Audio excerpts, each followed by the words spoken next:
so fundamentally in the way we are working. You actually stick to that plan. It means I have to change what I do. Okay? And to break those habits, I have told my mind I must do it. Okay? And so therefore, the process begins.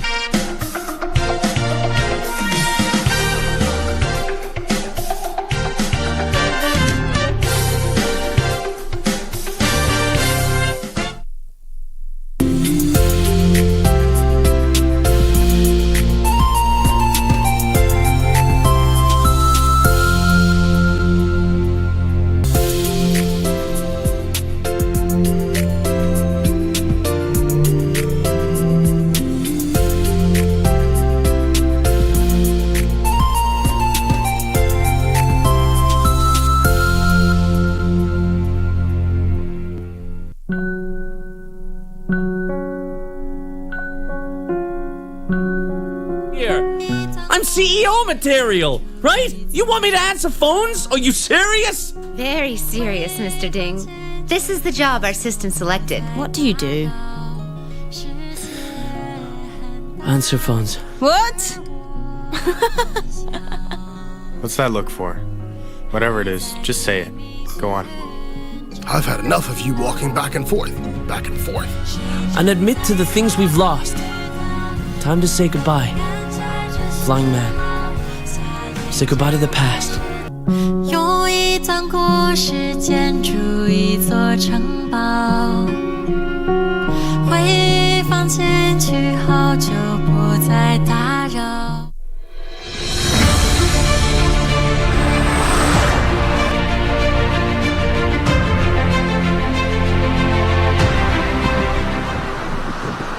Development follows roads. Whenever a road is opened, the economic activities are always part. Tumefurahia sana kwa president wetu juu ametutengenezea hii barabara. Hata mashamba yetu sasa itakuwa na value, na hiyo tumeshukuru sana. Sisi ndio tuna build the country. The future is in our hands. Yote haya kwenye KBC Channel 1 Ijumaa saa 2:30 usiku.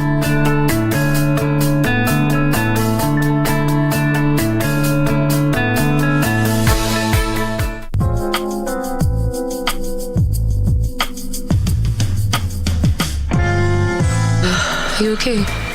What's going on here? Honey. I was telling you about... About what? I'm doing fine. Just fine? Fine is not good enough. Is she in custody? Not yet, my lady. You're under arrest. You will learn more at the station. Now, come with us. No, I'm not going. I haven't done anything. They're accusing you for murder. She killed my husband. I have children who will grow up without a father. Do you have children, huh? That piece of paper is taking you to prison for life. But you're not going to allow her to go to jail, are you?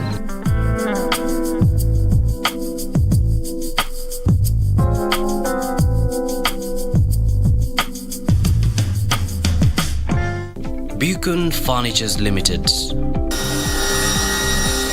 We're local manufacturers of quality office furniture, dealers in quality office equipment like fireproof safes and cabinets. Our automated state-of-the-art factories at Henna House along Enterprise Road in Nairobi's industrial area. Our showroom is at Uniafrica House, Koinange Lane off Koinange Street. We are passionate believers in locally manufactured goods. When you and I buy locally made furniture, we impact on the livelihoods of our brothers and sisters. For orders, visit our showroom at Uniafrica House, Koinange Lane off Koinange Street. Beacon Furnitures Limited. Jenga Kenya, tupate ajira.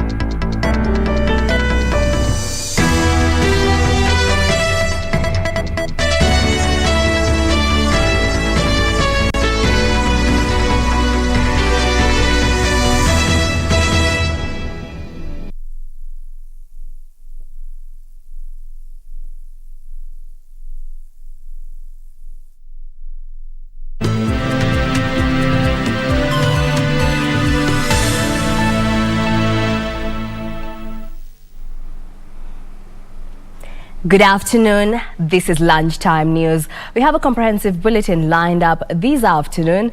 And remember, you can interact with us on our social media handles at KBC Channel 1. My name is Jackie Wambiru. Our sign language interpreter is Byron Abuli. Welcome to the broadcast.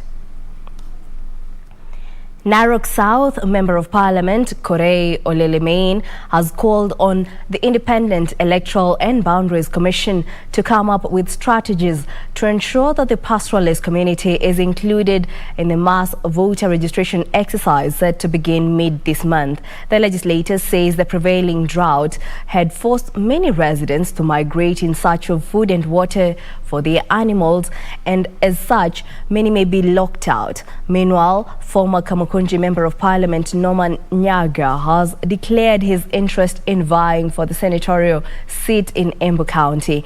Nyaga promises to uphold the war against corruption. Speaking in Ilikerine Secondary School, where he was launching a CDF project, Narok South Member of Parliament Korey Olelemain raised concern over the number of eligible Kenyans from the pastoralist communities who may be locked out of the voter registration exercise to be rolled out by the Independent Electoral and Boundaries Commission mid this month.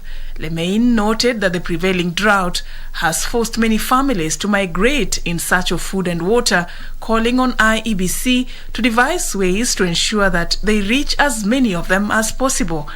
Tafadhali mujaribu mkate kura, na tunaomba pia IEBC asa officials wale ambao wanashughulikia, wanasimamia ima counties ama sub counties ya wafugaji.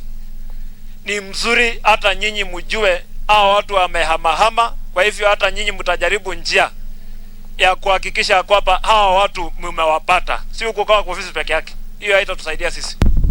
Meanwhile, 15 years after announcing retirement from active politics, former Kamukunji Member of Parliament Norman Nyaga has made an about turn and wants to vie for the senatorial seat in Embu County. The 71-year-old is vowing to prioritize the war against corruption. If you look at the very top leadership, they came in very poor. They live as millionaires, if not billionaires. The money allocated to the county government, there has been too much corrupt practices. This coming at a time when a section of youths drawn from 7 sub-counties in Busia County is mounting pressure on Busia Senator Amos Wako to vie for the governor's position, insisting that he is best suited to succeed Governor Sospita Ojamong. Ni kiongozi mgani anaweza unganisha viongozi wote ambao wamesimama? Pia tukasema kwamba Amos Wako ako na hiyo uwezo wa kuleta hawa watu kwa meza wakaweze kujadiliana ili Busia ikawe na mwelekeo mzuri, sio ile mwelekeo wa fujo na kupigana. Elders from the Botondo clan in Kisii County are yet to agree on the endorsement of aspirants for the Nyaribari Chache parliamentary seat. The elders are divided over who between Henry Otara and James Kenani was given the green light to vie for this seat. Hata huyu mwenye kuwekewa mikono sasa ametengwa, lazima atunze heshima, lazima awe mtetezi, lazima awe mtu ambaye anakaribisha wageni wanapotembea, lazima awe mtu anachulisha ukoo wake penye nchi inaenda. If you are leading, then you must look at the roadmap, how you are going to structure the satisfaction of the people's needs. For Lunchtime News, I'm Safin Acheng. And away from the political arena, the county government of Kajiado has begun demolition of dozens of kiosks in LBCL town, Kajiado Central, that have over the years hindered access to several feeder roads. The kiosk owners who had encroached on the road reserve were given a notice by the county government to demolish the structures, but failed to do so. 3 months ago, the Kajiado County Government's Department of Roads gave kiosks owners in LBCL a notice to demolish their kiosks to pave way for road construction, but they ignored the order. The illegal temporary structure owners were moving with speed to salvage their structures when the county bulldozers came calling. The move came 2 days after a section of the traders staged a demonstration saying they will not move from their current operating area in the town. The same area has been identified as one of the heavily encroached zones. However, locals want the exercise to be conducted in a humane manner, even as they urged the county government to provide an alternative operating area for the hawkers. Matatu pale hakuna mahali ya kupakia, toilet choo hakuna hapa basin, na sasa tukiona kaunti wakianza kutengeneza mahali kama hiyo, hata sisi wenyewe bisi tunafurahia kuadhirika. County government ya Kajiado wajaribu sana watuonyeshe maeneo ya soko, kwa sababu eneo hili limebeba zaidi ya watu 200 na sasa wote hawana kazi, ukame umezidi huku, so watu wako katika hali ngumu kabisa. The county government is rooting for a well-planned town with all roads accessible. Beatrice Gatonyangetich, Channel 1 News. In other news, a section of West Pokot ward representatives are now accusing some of their counterparts in Marakwet of inciting locals to violence. The MCAs say leaders across the border have refused to spread peace messages as required in ongoing efforts to bring lasting tranquility in the region. Leaders in Kerio Valley are accusing one another of stonewalling peace efforts in the region. A section of ward representatives in West Pokot allege that some leaders in Elgeyo Marakwet have refused to support ongoing peace efforts. Naambia viongozi ambao waliongea mambo ambayo si mazuri waondoe ama wawekwe ndani, kwa sababu mambo yao si mazuri, na serikali ichunguze hawa, kwa sababu inaonekana wao ndio wanachochea watu na kuleta uhasama katika mipaka. Tunasema kuwa serikali ni lazima achunguze, kwa sababu inaonekana viongozi hawa ndio wanachochea vijana kuja kupika upande wa West Pokot Chesekon. More than 50 people have lost their lives in the region in the last 3 months alone. Kerio Valley imekuwa na msoso ambayo inatokana na wezi kutoka Marakwet. Wezi ambao wiki uliopita na wiki hizo zingine na miezi hizo zingine wamekuwa wakifamia upande wetu wa Pokot kule Lomut. Omba kama West Pokot kuwa Machangi Indiria, waziri wa Indiria kuwa kucha Chesekon, leta hiyo askari kule Chesekon, leta dira ili tupate amani na ufanye disarmament kule Marakwet. Viongozi wa Marakwet, jaribuni sana kuona jinsi mnaweza lete amani, kwa sababu Wapokot kwa mara nyingine, kwa mara mingi sana wametafuta amani kwa kasi kabisa. But even as the leaders trade accusations, the burden of the violence continues to weigh heavily on development and education. Jacqueline Masharia for Lunchtime News. Meanwhile, constituencies in the country have been challenged to ensure they strictly allocate funds to intended projects. National Government Constituency Development Funds Director Maria Lekoloto says they have received requests to channel funds to inadvertent schemes on several occasions, attributing it to poor planning. National Government Constituencies Development Funds Director Maria Lekoloto says many constituencies have a tendency of diverting funds to unintended projects. Project inafaa kuwa completed within 3 financial years. So ukipata constituency wanaweza maliza their projects within 1 financial year. That is excellent for us. Na constituencies nyingi zimeshindwa kuimplement hii universal healthcare. Wanaleta pendekezo yao ya kuwa na fedha kama hii, tuna approve kama body, wanarudi tena wanatuambia wameshindwa kuimplement. Sasa wanasema to reallocate hizo fedha iweze kwenda kufanya miradi zingine. Lekoloto challenged constituency managers to consider advocating for universal health care by allocating funds for the same, adding that it is part of the country's Big Four agenda. Kwa kupitisha huu mradi itasaidia pia kudeliver ile the Bill of Rights ambayo iko kwa constitution yetu, ambaye inasema ina accord all citizens fundamental access to health care. Suna West Member of Parliament Peter Masara said at least 5.5 million shillings had been set aside towards the National Hospital Insurance Scheme to ensure residents have access to medical services.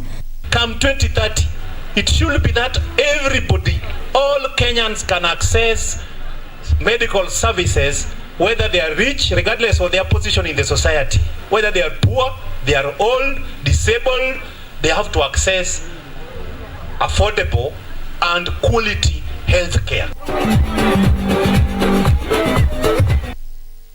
A section of locals in Narasha and Olomunyake in Nakuru County are up in arms over what they term as unfairness in the allocation of job opportunities by a private power generating company operating in the area. The residents who held demos along All Carrier or Power Road say the company has reneged on an agreement to offer jobs to residents.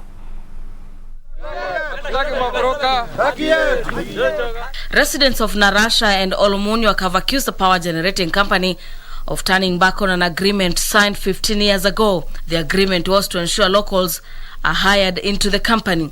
The aggrieved residents held demonstrations and threatened to disrupt company operations, forcing the police to intervene. Si hapa tukijaribu kuongea ama kutoa sauti kwamba hii kampuni iko hivyo, wanachukua msaha. Hakuna mtu tunaletewa aje atusikize mashida zetu. Sasa sisi leo tunalilia serikali kama kuna uwezekano kabla tuchukue hatua yetu ama tuchukue sheria mkononi. Tunaomba usaidizi ambayo serikali inaweza kutuletea. Kumekuwa na upendeleo kwa sababu wanatufinyilia tuile tu contract kidogo. Wana ile kazi permanent na shape wapeana katika community. Kazi hatupati. Wenye wamesoma ni wengi na wenye hawajasoma ni wengi. Na makazi hapa kuna wenye hawajasoma na kuna wenye wamesoma na wapati wote.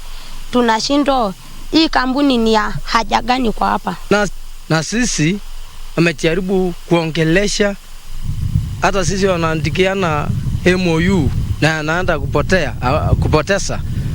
Una picha haonekani, hata ikikuja mkutano ingine ikiambia leta ile mtakaba hawezi lete. They further want the government to intervene and ensure the company adheres to proper waste disposal. Hata mimi sasa nasikia kifua. Nikienda hospitali naambia kuna moshi ndani yangu na sifuti sigara. Ati tutasema ni sigara. So tuko na malalamishi mingi sana. Efforts to reach the company for a response were futile. For Lunchtime News, I'm Gladys Mungai. Mandera County Governor Ali Roba is calling on the national government and non-state actors to aid drought mitigation efforts in the region. Roba says many residents are currently facing drought-related challenges, with some struggling to afford even a single meal a day. The Mandera County government is looking to disburse relief assistance food to some 45,000 households in the region. Governor Ali Robo says the county still needs support to ensure Kenyans are adequately cushioned against the drought. Robo said the COVID-19 pandemic has exacerbated the drought situation, even as he pledged that his administration will do everything in its power to ensure the relief program reaches all the affected residents. To the national government, especially Ministry of Devolution and Asals, His Excellency the President of the Republic of Kenya, and non-state actors to come to our aid, particularly in the provision of additional fodder and animal feed supplements, as well as complementing our relief food efforts and the emergency borehole repairs resulting from excessive use of the boreholes during this drought season. The beneficiaries will include internally displaced persons, persons living with disabilities and the elderly. Yusufar reporting for Lunchtime News.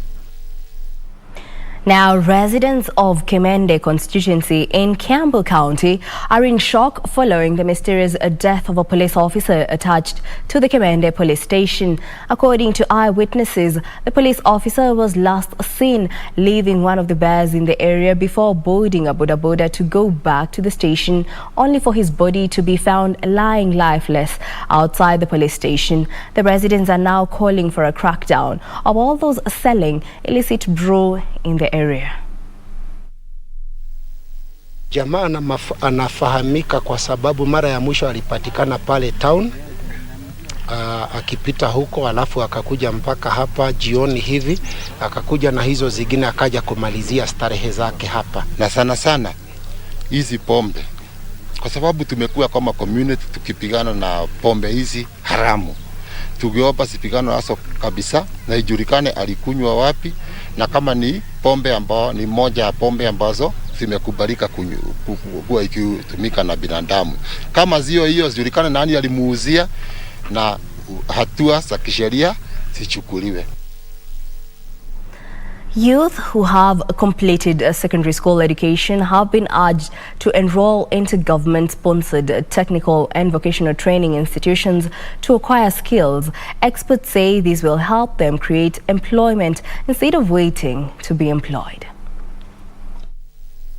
Young Kenyans have been challenged to embrace blue-collar jobs by joining technical and vocational training institutions in order to acquire basic life skills while also benefiting from various government programs, including free capitation. It's okay to work in the offices, but when you look at the world today, watu wengi sana walikimbilia hizo courses.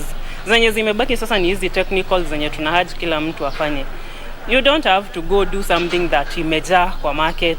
Rudi, fanya hii yenye sisi tumefanya, tuungane pamoja na to change taifa yetu. Sentiments echoed by some of the beneficiaries of the government incentive. Very promising. Inawezasaidia a lot of students who are stuck at home, who are jobless, they're sitting idle at home, and they can be dragged to do bad things. So I can encourage them to take these forms. Speaking at Isiolo Youth Center after a mentorship program, businessman Mwenda Thuranira said plumbers, welders, masons, plant operators and electricians are among the highly sourced workforce. Sasa kama hii opportunity imekuja hapa, tafadhali tujitolee kwa wingi na tuambie majirani wetu na wengine wote, na hawa shule wabagui wanachukua mtu yote, si ndio? Kwa hivyo tuweze kwenda huko watu wapate elimu. For Lunchtime News, I'm Zainab Said. Well, that report by Zainab Said brings us to our first break here on Lunchtime News. Don't go too far. We'll be back with more news.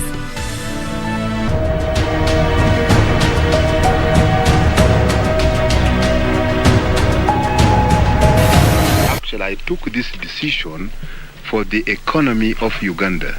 And I must make sure that every Ugandans get a fruit of independence. Since actually Uganda is not yet independent, I will say that, even when the British handed over on the 9th of October 1962, the Uganda still not yet independent. Uganda will be independent after this, my decision, after I want to see that the whole Kampala street is not full of Indians. It must be proper black, and administration in those shops is run by the Ugandans.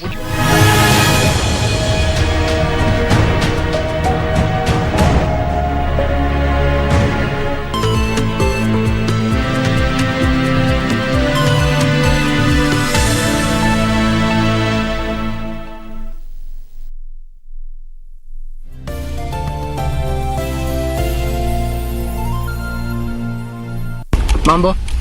Kwani wewe ni loan? Kwa nini? You are gaining my interest. Oh my goodness. He is a multi-talented Kenyan-based poet, videographer, YouTuber, also known as the King of Smiles. Kwani wewe ni Simba? Aje, umetuambia mambo tumekuchukua. You've seen his videos trending on TikTok, Instagram, and this Friday he will be on Every Friday with Shiksha Arora, only on KBC Channel 1.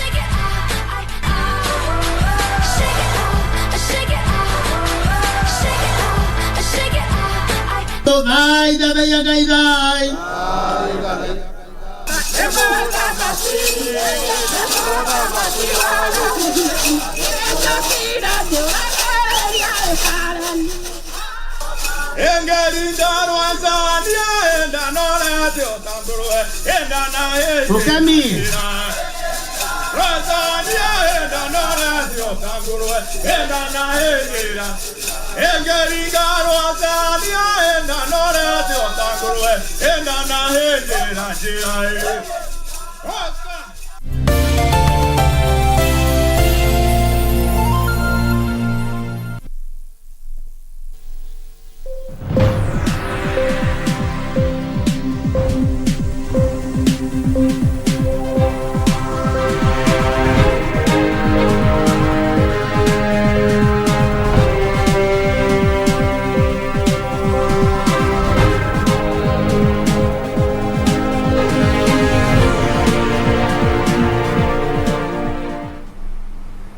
Welcome back. Now let's talk business.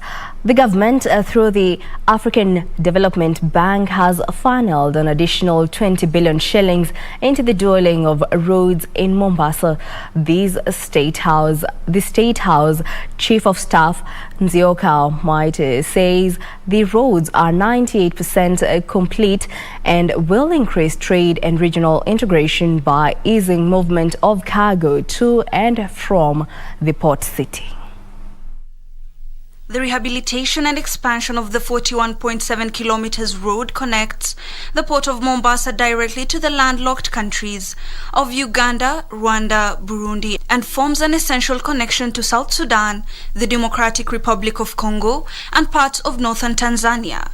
Of the 20 billion shillings, 8.5 billion will go into the dualling of Mombasa-Kwajomvu Road project. The project will also see the dualling of the Kwajomvu-Mariakani Road and Magongo Road, as well as the expansion of the Port Rates and Moi International Airport access roads.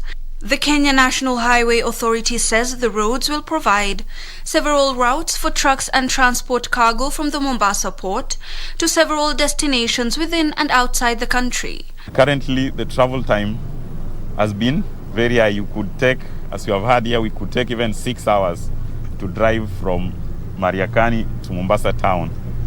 But with this, it is expected that the travel time will reduce to under 1 hour at completion of the project. The State House Chief of Staff Nzioka Mwaita assured residents and businesses affected by the road project that the National Lands Commission and other state agencies will fast-track evaluation of their property and process their compensation. Serikali iko tayari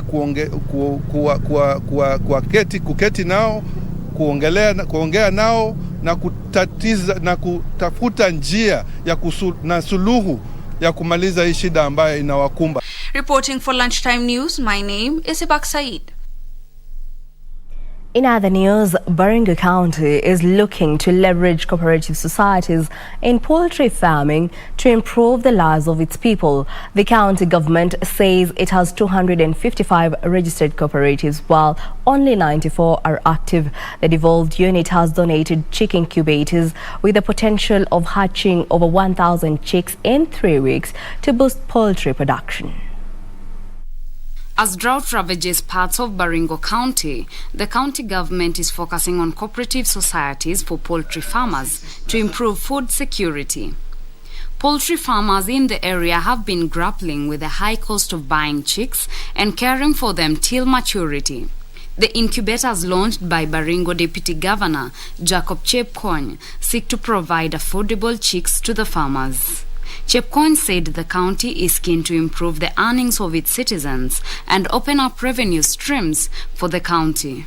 Tunataka kujenga mifuko ya watu wetu so that ile pesa, ile rasilimali kutoka serikali kuu, ile revenue tunapata kutoka county government of Baringo, ile pesa yetu inakuja hapa tupate kumultiply.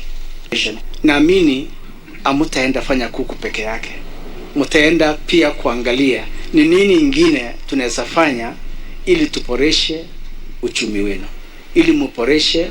Trade CEC Clement Lomaringoria said that one of the hatchery has potential of producing over 1,000 chicks in 3 weeks.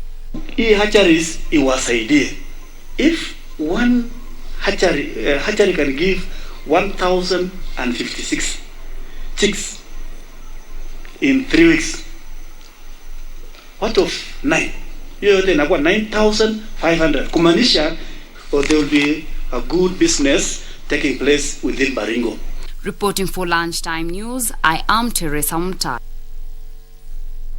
Nyahururu town residents have been alerted of a looming water shortage in the area following a drastic drop of water levels at the Thompson Falls.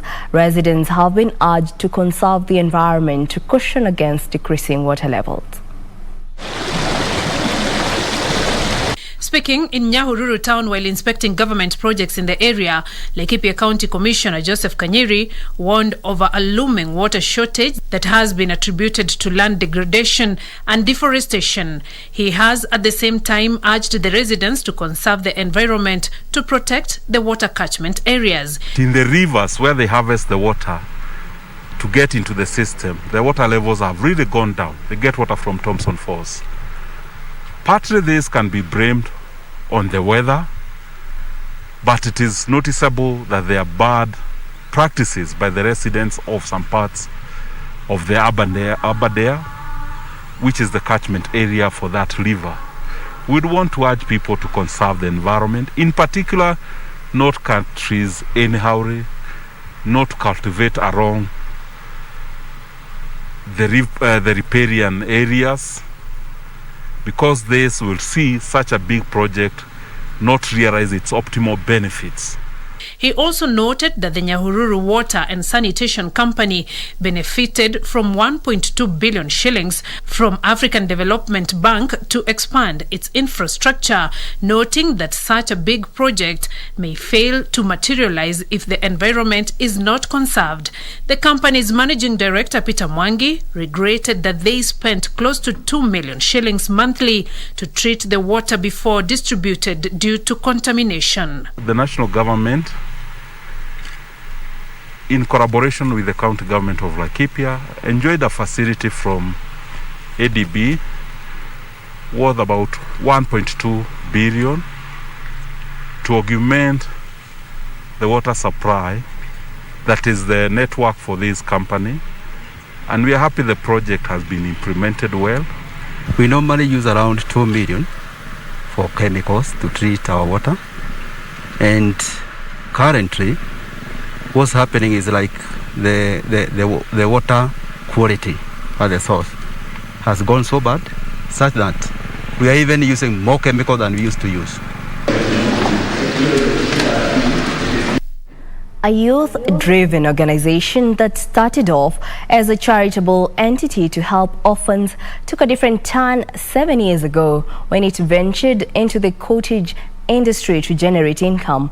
Today, the Kiambu County-based organization has grown into a formidable business.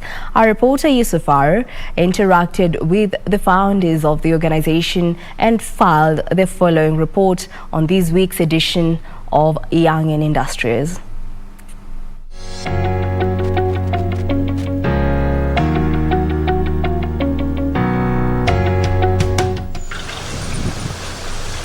Matavia area, Kiambu County. This is the home of the Cheer Up community-based organization.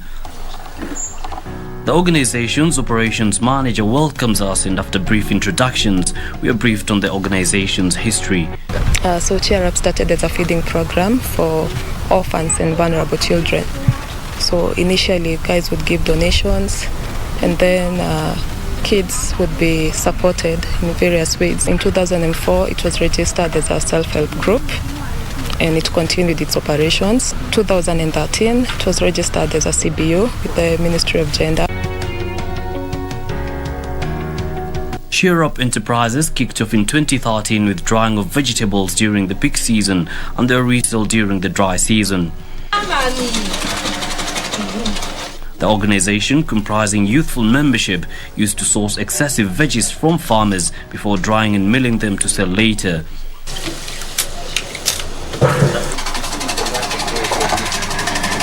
Today, however, on the menu is freshly sourced bananas. Operations manager Tabitha Kahura walks me through the process that turns these fresh bananas to powder. When we came in, we cleaned everything, our working station, our equipment.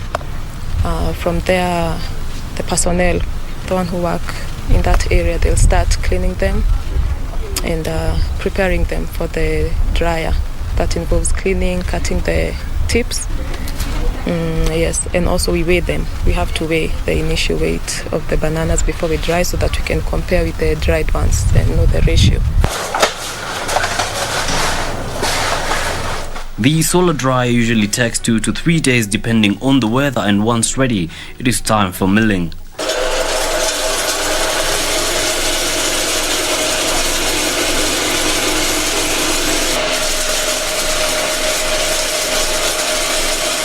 The banana, now in powder form, is then sieved to have a smooth product before it is then packed and ready for sale.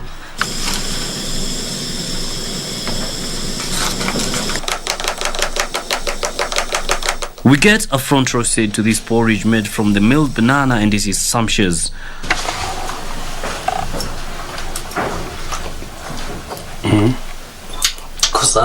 This isn't, however, the only product that Cheer Up Enterprises has. Tumekuwa tukidry vitu kama bananas, pumpkin na carrot, hata na vegetables kama sukuma wiki, managu na terere tumekuwa tukikausha. We are more on that side now, on the powders. Because yes, you can also turn sukuma wiki and spinach and everything into flour, but it does not have as many uses. The business incurs an operation cost of between 80 to 100,000 shillings a month. Sales range between 180 to 200,000 shillings, translating to monthly profits of up to 90,000 shillings. Thanks to the business, members are now able to reap the fruits of their labor and even employ other young people to get experience and make a few coins for themselves. Nimeweza kujimudu kimaisha vizuri na ninaona nina meeting my bills na hiki kikundi. Na save kidogo ili hata mimi juu nataka hata mimi kuweka kazi yangu, pia nanunua chakula, juice lent, na alipia mtoto school fees, na nimegain a lot of experience na pia skills. In 2017, the organization obtained a 250,000 shilling loan from the Youth Enterprise Development Fund that has assisted in the procurement of equipment for the business. The organization now hopes to secure another loan to expand the business and at the same time maintain their goal that has now shifted focus, targeting families affected by HIV and AIDS. We hope to open a shop where you can find our products anytime, any day. We hope to expand our production. One of our main challenges is that we sometimes cannot meet the demand for the products because of the capacity. Our dryer is not so big, so we can only produce as much. We hope we can get our own land to set up larger, more efficient solar dryers and transfer our entire operation to a permanent location. Na tunaona tukienda mbali tuwe na a big factory na ili tuandike watu wengi na tungependa sana ili tuweze kusaidia our community. Every business comes with its own fair share of challenges, but with the correct mindset and resilience, the challenges are easier to overcome. Going forward, for the Cheer Up CBO, one thing is for certain for them: the only way from here is up. Yusufar reporting for KBC Features from Matadhe Village, Lari Sub-County, Kiambu County.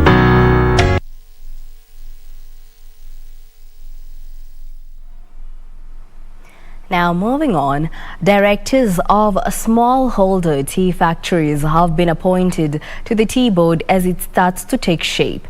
In a Gazette notice, Agriculture Cabinet Secretary Peter Monya has appointed 4 directors to the board that will oversee operations in the tea value chain as part of implementation of the Tea Act. Implementation of reforms in the tea value chain have started, with 4 directors from smallholder tea factories being appointed to the tea board.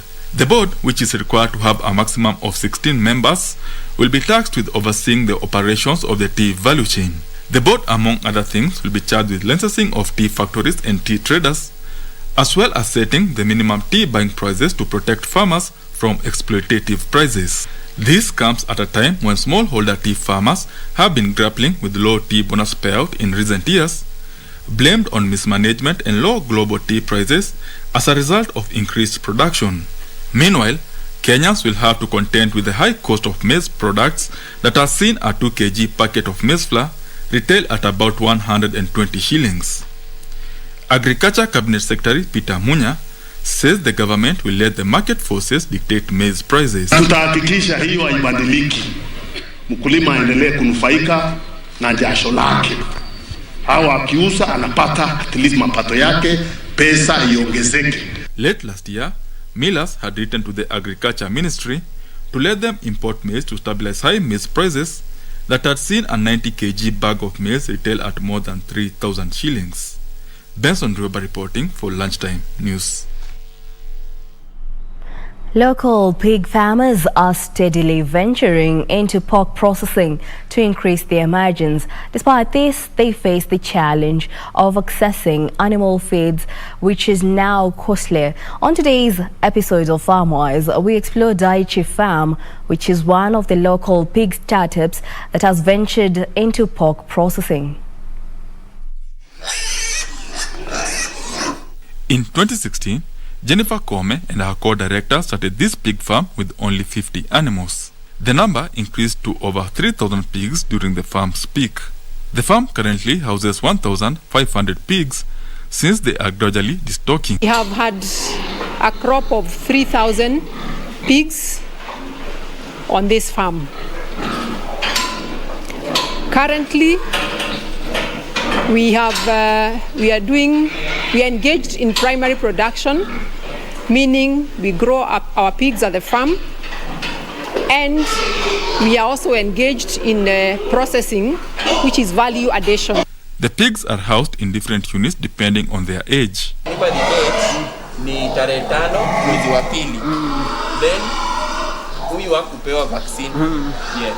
Not all pigs will end up at the slaughterhouse, as some of the sows and boars are held longer for breeding purposes. If well fed, a pig attains a slaughter weight at 6 months. The farmer says a 100 kg processed pig can generate over 20,000 shillings in earnings. The pricing will vary because of where we sell. If we sell a mother, the pricing is different. However, as in the case with many other livestock farmers, pig farming is grappling with animal feed scarcity and increased prices. A few months ago, this place would be full of workers and animals, but thanks to the high cost of animal feeds, the place is now deserted. The government does not follow the directive of the president, which he gave on the 20th of September during his Mashujaa Day address, to actually ensure the cost of animal feeds is cushioned in the short term. Then farms like ourselves will just close, like many farms have closed down. Kome says the cost of feeding has more than doubled to 65% of the total cost of production, up from the normal 30%. I think the key thing is the feed cost has gone up by 65 to 65%. So whichever direction, if we sell a mother, which we used to sell at 40,000, if the feed has moved from 45% to 65%, it means the profit margin already has been eaten into. The scarcity in animal feeds is attributed to high demand for animal feeds in China and India that has mopped up key raw materials for making animal feeds from countries where Kenya sources some of her raw materials. China and India, having not been able to grow a normal crop, started looking regionally. And they came down to Uganda. The Indians came to Uganda. The Chinese went down to Zambia and started locking big volumes of the material. The government, in a circular, allowed feed millers to import feeds provided the feeds were 100% GMO-free, a move that millers now say is a challenge. Fortunately, on the world space, the materials offered today, like maize, like soya, soybean meal, DDGS, any material you talk about has been to an extent genetically modified. We are a net importer of the meat eaten here, whether it is chicken, whether it is the eggs, whether it is the pork meat, and in fact beef meat. And some of this meat is coming from jurisdictions that for a very long time are already using GMO animal feed. The Association of Kenya Feeds Manufacturers say that 6 animal feed millers have closed shop since mid last year due to lack of feed processing material. It will not be possible to import any of those materials at 100% GM free. What we see as a way forward, therefore, is a review of the Gazette notice issued in November to adopt the European standard at 99.1%.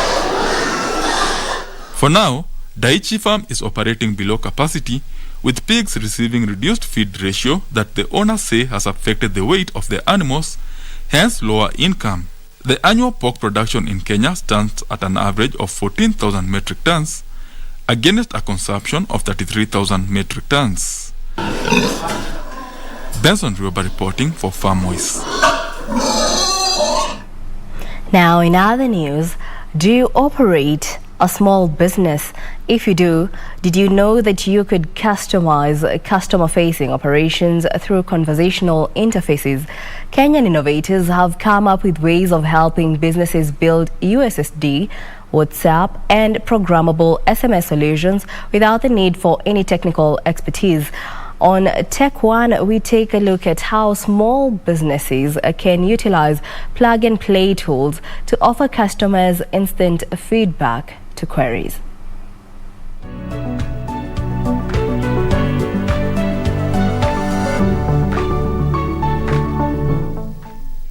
A study by payments technology company MasterCard reveals that 67% of small businesses in Africa say e-commerce will have a positive impact on their business. This is due to technology adoption made possible through back-end tools. These tools get integrated with WhatsApp to offer instant feedback to customer queries while using automated methods to process payments and complete transactions. Kenyan startup Asada Tech Limited, through its microservices platform Flow, have developed a system that automates customer-facing operations using conversational interfaces.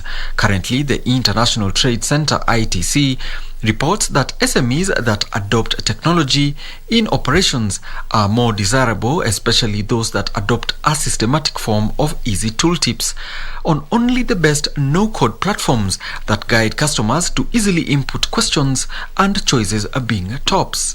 All this is done in less than 10 minutes with no coding nor any technical expertise. Also on offer is the off-the-shelf selection of auxiliary service integrations such as mobile money, card payments, and bill processing options that businesses can integrate into their solutions to enrich their flows for a quick and easy purchase experience. This is expected to enable businesses view customer logs and track any failed logs from either their USSD, WhatsApp, programmable SMS, or IVR channels. This way, SMEs can get in touch with their potential customers that try to reach them through their channel. Alanauko, Tech One.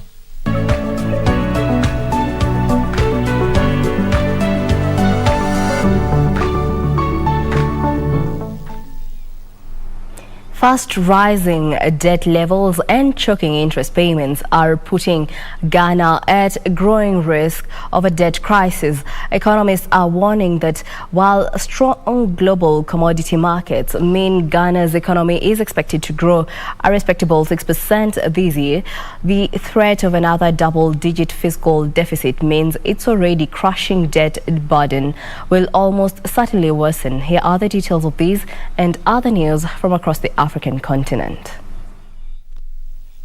Debt as a share of gross domestic product in Ghana is forecast to reach 85%. Interest payments alone, meanwhile, will absorb 46% of the government's revenues. According to credit rating firm S&P Global, the second highest ratio in the world behind Sri Lanka, another country facing significant default risk. Ghana's budget hole works out at almost $6 billion. The Ghanaian government earlier this week said it planned to issue just over $4 billion worth of bonds in its local cedi currency in coming months to help pay its bills. The Ghanaian government has projected its budget deficit to fall to 7.4% this year, but many economists think it is more likely to be around 10%.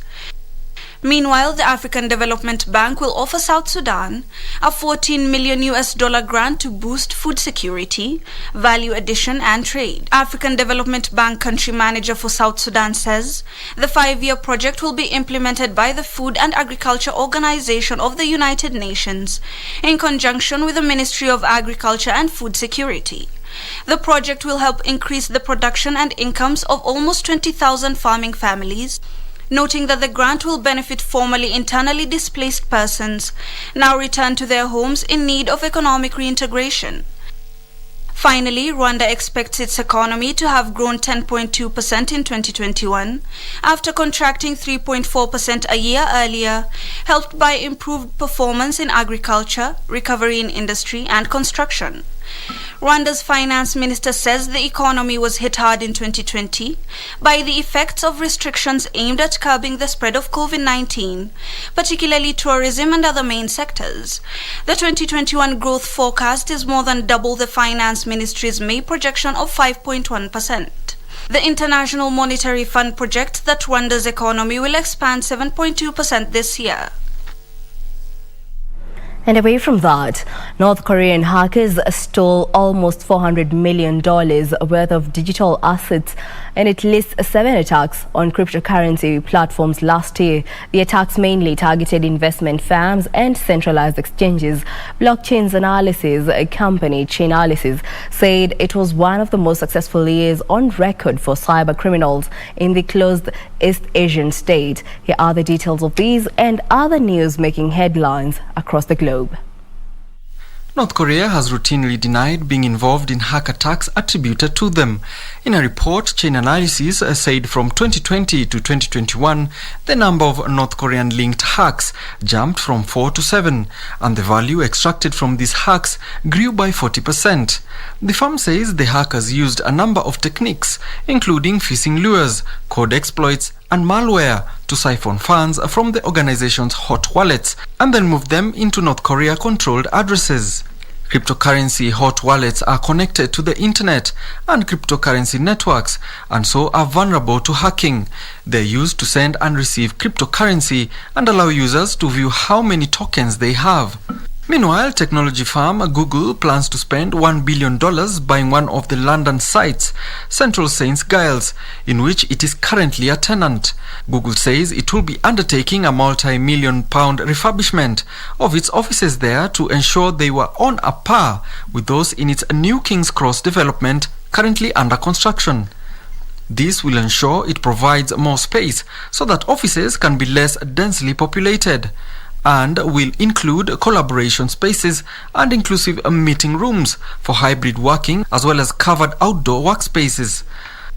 Finally, oil futures has been eased for a second session on expectations that the US may soon act to cool prices that remain above $80 per barrel, while movement curbs in China to rein in a COVID-19 outbreak weighed on fuel demand. Brent crude futures fell 6 cents to $84.41 a barrel, while the West Texas Intermediate crude was down 0.3% at $81.91 a barrel. China, the world's second biggest oil consumer, has suspended some international flights and stepped up efforts to rein in a virus outbreak at Tianjin.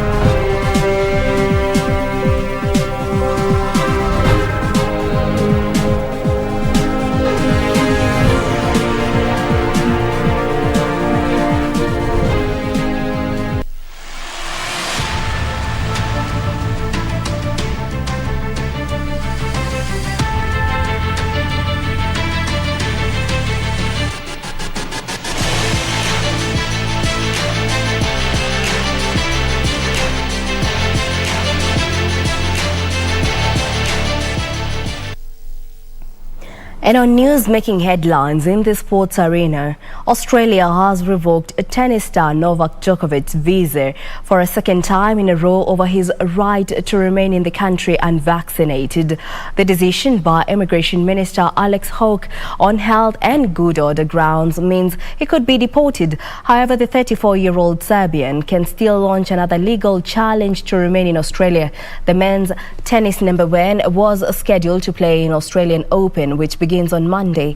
The move also means Djokovic likely faces a 3-year ban on obtaining a new Australian visa, although this can be waived. The 9-time Australian Open winner was hoping to defend his title next week, which, if he won, would make him the most successful male tennis player in history with a record 21 Grand Slam titles.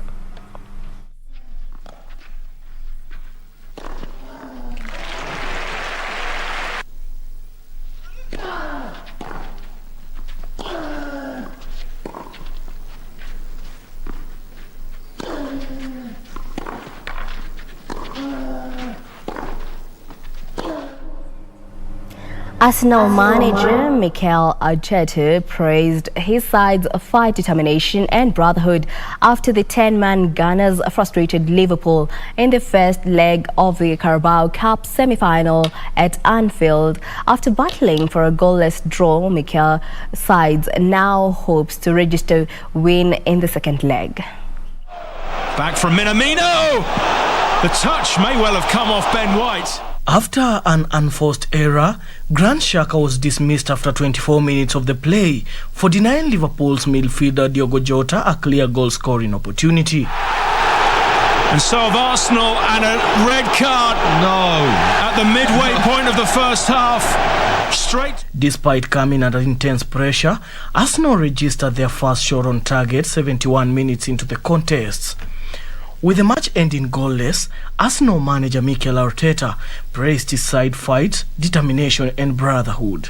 The second leg will take place at the Emirates Stadium next Thursday, with the winner facing Chelsea in the final at the Wembley Stadium at the end of February, after Thomas Tuchel's side secured a 3-0 aggregate win over Tottenham Hotspur on Wednesday.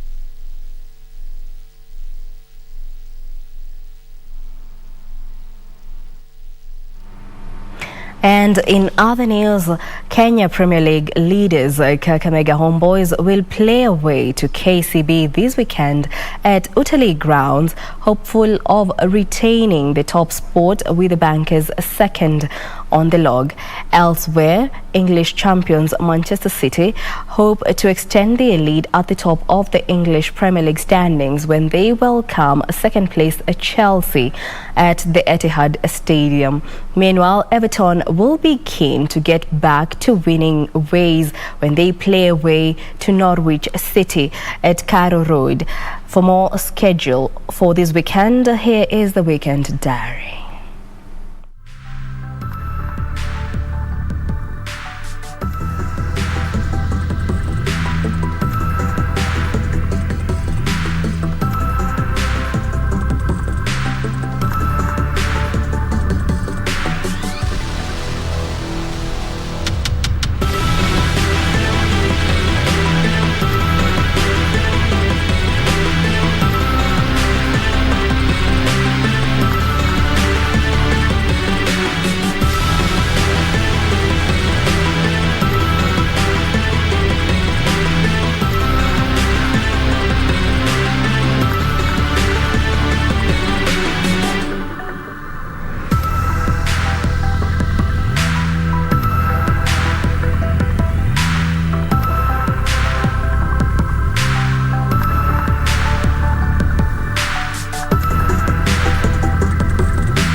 Well, before we come to a halt, let's cross over to Zimmerman in Roysambu, whereby Deputy President William Ruto is touring parts of Nairobi County to popularize his bottom-up economic model. The DP is expected to address members of the public after making several stops in various parts of Nairobi. Now, we listen in whereby Kiharu Member of Parliament Ndindi Nyoro is currently addressing members of the public. Let's listen in. MCA anaitwa Joseph Njenga. Wapi makofi ya Joseph Njenga? Niko na mungwana anaitwa Dickson Wambugu. Anatafuta kiti ya MCA. Dickson Wambugu, wapi makofi ya Dickson Wambugu? Niko na jamaa anaitwa Jonte. Anatafuta kiti ya MCA. Huyo mungwana anaitwa Jonte. Niko na Dennis Kaido. Anatafuta kiti ya MCA. Niko na Waithera Mwangi. Anatafuta kiti ya MCA. Haya. Niko na Steve Brown. Kuna jamaa anaitwa Steve Brown. Anatafuta kiti ya MCA. Asante sana. Na wewe unaitwa nani? Haya. Huyo mungwana Dickson Moturi. Asante sana. Hapa Githurai. Basi watu wa hapa Githurai 44. Jameni, si tunakubaliana? Tuihamwe. Fio. Tuko pamoja. So mimi nataka niseme asante sana Githurai kwa kutukaribisha hapa nyumbani. Mimi nawatakia kila laheri. Mwadhani amuradhime. Tunawapenda sana. Mungu awabariki. We love you guys. Thank you very much. Well, that was Deputy President William Ruto addressing members of the public as well as presenting various aspirants who will be vying for various seats in Kasarani constituency. Well, on that note, we come to a close. My name is Jackie Wambiru. Sign language interpreter is Byron Abuli. Well, enjoy the rest of the day.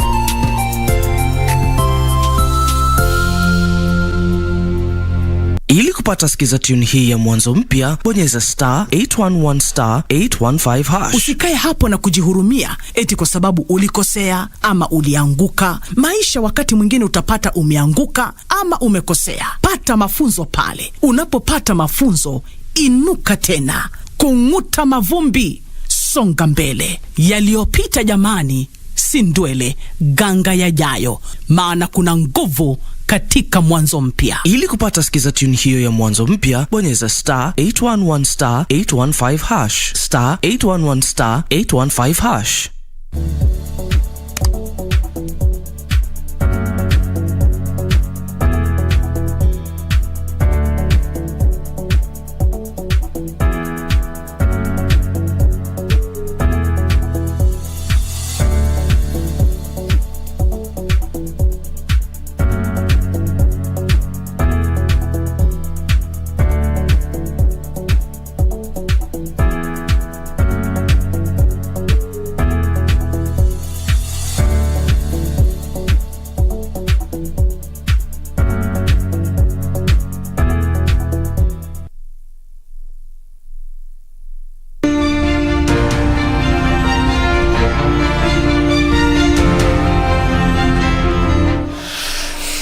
Good things must come to an end. I feel I have served this country as Attorney General of Kenya since 1963. Njonjo, dearly let your 7 bearded sisters. Njonjo and Moi detained me. I am a victim of Nyayo House torture chambers. I'm actually alive. I'm alive by grace of God. I don't think he even knew himself. He was so full of himself.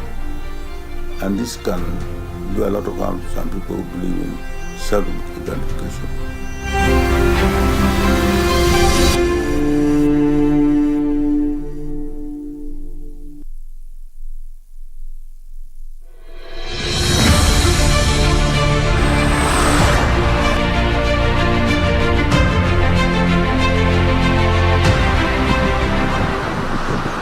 Development follows roads.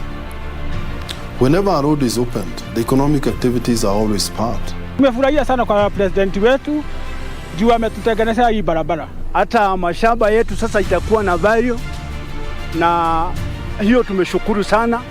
Sisi ndio tuna build the country. The future is in our hands. Yote haya kwenye KBC Channel 1 Ijumaa saa 2:30 usiku.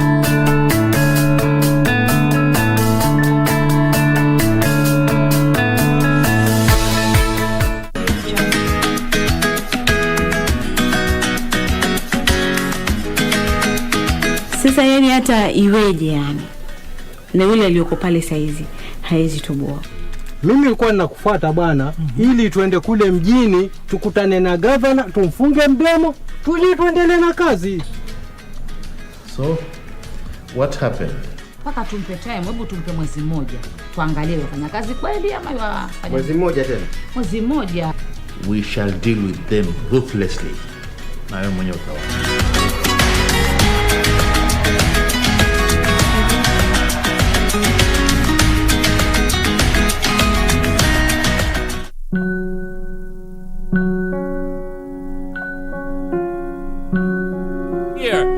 I'm CEO material, right? You want me to answer phones? Are you serious? Very serious, Mr. Ding. This is the job our system selected. What do you do? Answer phones. What? What's that look for? Whatever it is, just say it. Go on. I've had enough of you walking back and forth. And admit to the things we've lost. Time to say goodbye. Flying man. Say goodbye to the past. 用一段故事建筑一座城堡，回忆放进去后就不再打扰。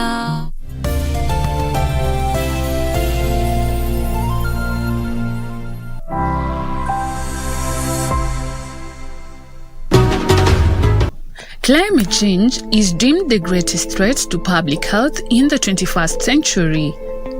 It leads to shifts in weather patterns, increasing ambient temperatures, and the occurrence of extreme weather events. These threaten economies, livelihoods, and the health and well-being of people globally. The impacts of climate change on health are large and are expected to continue growing without rapid action. High temperatures, poor air quality, and wildfires cause higher rates of respiratory and cardiovascular diseases. Poor air quality arises from various activities including wildfires, wind-blown dust, coal-fired power stations, and vehicle emissions. Recently, evidence suggests that, over and above the recognized negative effects that air pollution has on respiratory and cardiovascular health, it is also detrimental to skin integrity due to direct exposure to airborne pollutants such as particulate matter, volatile organic compounds, ozone, nitrogen dioxide, and sulfur dioxide. The acute impact of climate change on human health is receiving increased attention, but little is known or appreciated about the effect of climate change on chronic diseases, particularly cancer. Cancer is widely predicted to be the leading cause of death in the 21st century. Worldwide, there were 24.5 million new cases of cancer and 9.6 million deaths in 2017, a striking increase from 2008 with 12.7 million cases and 7.6 million deaths. The environmental consequences of carbon emissions and climate change could lead to an increased risk of cancer, disruptions to cancer care, and higher mortality rates. Air pollution is a well-established risk factor for lung cancer, and recent studies have demonstrated that fine particulate matter in the air may increase cancer-specific mortality in adult patients with early breast cancer and in pediatric and young adult patients with various cancers.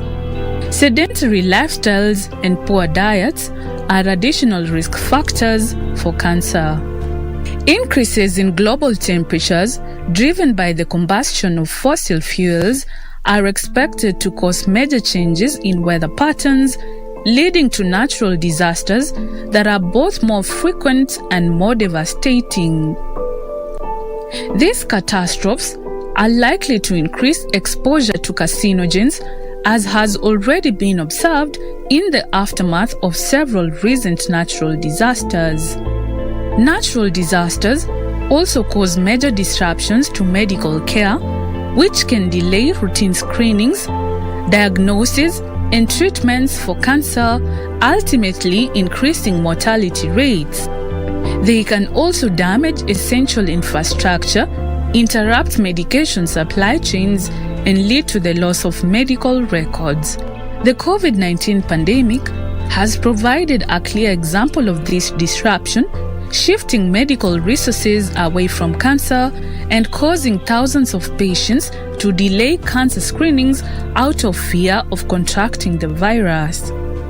These events also interrupt service delivery by causing power shortages, disrupting transportation, communication, and resulting in staff shortages. Lung cancer, already the primary cause of cancer deaths worldwide, is expected to increase as a result of escalating exposure to particulate matter in air pollution, estimated to be responsible for as much as 15% of new cases. Wildfires and high heat are perhaps the biggest threat to patients with lung disease or chronic illnesses such as emphysema or asthma. The global warming means that the wildfire season now lasts months and months. Smoke and particles that are generated from the fire, they travel long distances and they get large in the terminal airways and eventually have significantly negative consequences. What my biggest concern is the vulnerable population. What I call by vulnerable population are children, pregnant women, patients with diabetes, congestive heart failure, or COPD. The impact on these patients are really significant and the long-term consequences are really grave. While the overall effects of climate change on nutrition-related cancers are difficult to determine, studies have predicted more than 500,000 climate-related deaths worldwide, including cancer deaths, as a result of changes in food supply by 2050, such as reduced consumption of fruits and vegetables. In general, you can imagine how disruptions in the food supply will result in people not having enough healthy foods to consume, which will lead to multiple negative health outcomes, including the development of cancer. Today, each one of us knows someone or a friend of a friend who is suffering from this terrible disease. Cancer has spread very fast over the past 10 years. 10 years ago, we never heard about its prevalence as we do now. And I believe that one of the very important aspects behind this is our climate. You see, if I put it in simple form, this earth is made up largely of water. And water exists in solid, liquid, and vapor form. And the balance of solid, liquid, and vapor creates an atmosphere that allows the rays of the sun that are coming to the earth to be filtered. And only the positive, nourishing rays are allowed to reach our ecosystem. The harmful rays are filtered out. But as a result of the change in our climate, we have altered this balance. We have altered this very delicate balance. And as a result, the harmful rays of the sun are now breaking through and reaching our environment, affecting our livestock, our cattle, animals, plants, water. And as a result, as we consume this food, as we also receive these damaging rays, we find that it alters our state of our bodies, and hence cancer is one of the outcomes. Climate change is already exacerbating social and economic inequities, leading to higher rates of migration and poverty. World Bank estimates that climate change will push 100 million people globally back into poverty by 2030. Skin cancer risk is determined by multiple factors, with exposure to ultraviolet radiation being the most important. Strong circumstantial evidence supports the hypothesis that factors related to climate change, including stratospheric ozone depletion, global warming, and ambient air pollution, have likely contributed to the increasing incidence of cutaneous malignancy globally and will continue to impose a negative on influence skin cancer incidence for many decades to come. More than 40 years ago, it was discovered that the ozone layer in the stratosphere was thinning, with holes appearing, mainly over the poles, especially in Antarctica. This change resulted in a rise in terrestrial sunlight, with implications for increasing the risk of skin cancer. Because ozone pollution is more likely to form in warmer weather, climate change will make it harder to continue cleaning up this widespread pollutant. Rising temperatures, intensified droughts, and dust and wildfires fill the air with particle pollution. Wind can carry dust and smoke particles for hundreds of miles. In addition, ambient ozone's unstable characteristics cause it to be highly reactive, directly targeting the skin surface and oxidizing with molecules in the outermost layer of the epidermis. This causes skin barrier alterations and dysfunction, as well as oxidative stress and inflammation. For allergy sufferers, climate change may mean more itching and sneezing. As temperatures rise, plants produce more pollen, increasing ragweed and other allergens. Moisture from increased rainfall and floods can raise the risk of molds. Warmer temperatures also allow allergens to flourish in new regions and for allergy seasons to last longer. Climate change increases the risk of flooding and other extreme weather events that can damage homes and force families to evacuate. Often, families that must rapidly leave their homes may have to recover essential medicines or seek medical care elsewhere. Those that return often face homes with mold, polluted flood water residue, and other damages, exposing them to indoor air pollution as they clean up and repair the dwellings. Increased migration into urban centers is also predicted to increase the incidence of the indoor air pollution phenomenon seen in many unelectrified low-income areas. Here, reliance on dirty fuels for heating and cooking activities is high, creating unsafe air to breathe inside people's homes. Mitigating the effects of climate change can also help lessen the adverse impact of natural disasters on health due to environmental pollution. By reducing pollution, deaths from lung cancer could decline, and there are numerous clinical, behavioral, and policy solutions to slow climate change and prevent cancer cases and deaths. Efforts such as investing in renewable energy, improving emission standards for vehicles, and preventing deforestation are expected to decrease air pollution. Reducing greenhouse gas emissions and other hazardous air pollutants through energy-efficient power generation, lower vehicle miles traveled, and efficient industrial processes can decrease toxic outputs of fossil fuel-based power generation and transportation, such as sulfur oxide, nitrous oxides, heavy metals, and particulate matter. Improved air quality and investments in public transit could result in greater time spent outdoors and help promote physical activity. Reducing carbon emissions could also help prevent agricultural challenges posed by warmer temperatures, extreme weather events, and rising sea levels, thereby increasing access to nutritious foods. Let us all remember that we are the first generation to feel the effect of climate change and the last generation who can do something about it.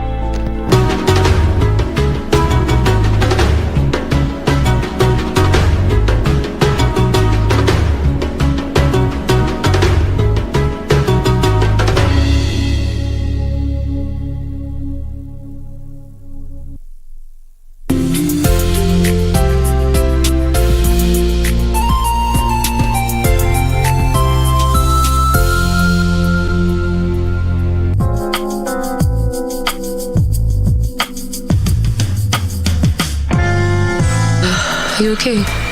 What's going on here? Honey. I was telling you about... About what? I'm doing fine. Just fine? Fine is not good enough. Is she in custody? Not yet, my lady. You're under arrest. You will learn more at the station. Now, come with us. No, I'm not going. I haven't done anything. They're accusing you for murder. She killed my husband. I have children who will grow up without a father. Do you have children, huh? That piece of paper is taking you to prison for life. But you're not going to allow her to go to jail, are you?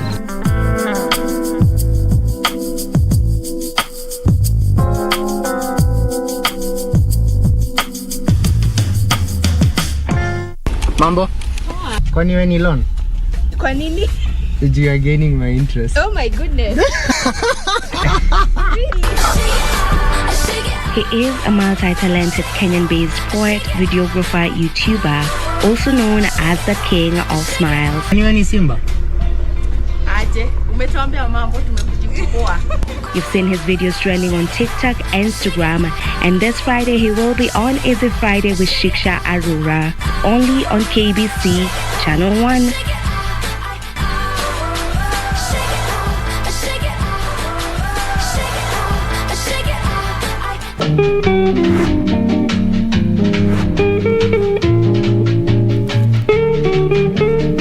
Mimi Douglas Olemunoma. Mimi Douglas Olemunoma. Na baya wachana na hiyo, wachana. Nataka ni balance the diet. Wacha. Chako na kwangi imeachilia wewe.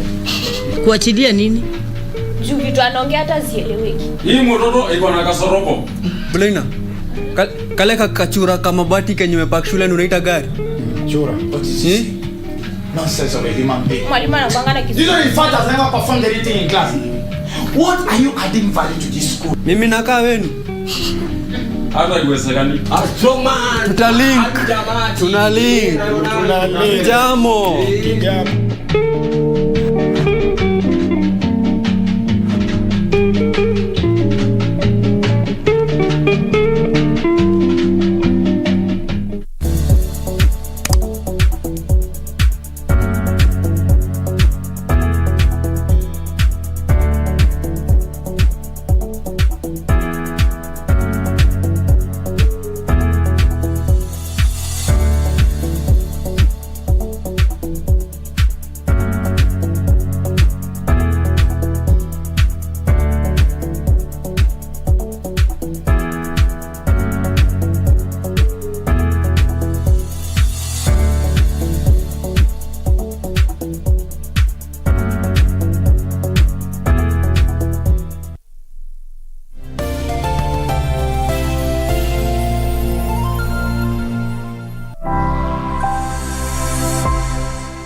The government has identified the National Hospital Insurance Fund as a key driver of universal health services.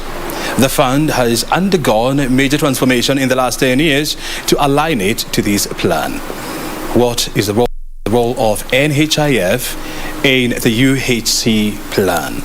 Joining us this week on Inside Government to help us understand this plus more is the Chief Executive Officer of NHIF, Dr. Peter Kamunyo. Thank you very much indeed for finding time to be with us on Inside Government. Thank you very much, Obran. It's indeed a pleasure for me to be here on your show. I mean, when you look at NHIF and the reforms that have been undertaken in the last 10 years, which one would you say had the biggest impact on the fund? In terms of the reforms for NHIF, I would not only pick the last 10 years because it has been an evolution from the time NHIF was formed as a department under Ministry of Health way back in 1965 and actually 1966. And since then, it has been progressively reforming to meet the needs of the people of this country, as well as to make it sustainable to continue doing that. And in terms of some of the major milestones, I think the first one was like in 1972 when voluntary membership was allowed, and that created the platform that we can now start riding on to get to universal health coverage. Way back then, NHIF, I think it was known ni bima ya kitanda ya hospitali, because we were only paying bed for hospital beds basically. And from 2015 there was that other major change whereby now we started paying for outpatient as well as packages like oncology package for cancer, surgical packages, packages for rehabilitation, and very key dialysis. And this has now happened within the last 10 years, within the tenure of His Excellency the President. A lot of arguments, has been passed across that, the real transformation of NHIF happened in 2015. And now it is about to move to the next phase of major transformation following the passing of the NHIF Amendment Act in December last year by Parliament. Do you agree with this? I totally agree with it. From 2015, it was a major milestone because now we could provide wholesome coverage to ensure that nobody goes out of pocket while accessing medical services. And the current reforms are actually now major to take us to the next level, which is the next level is ensuring that we get to a state of universal health coverage by changing NHIF to become a strategic purchaser of healthcare services.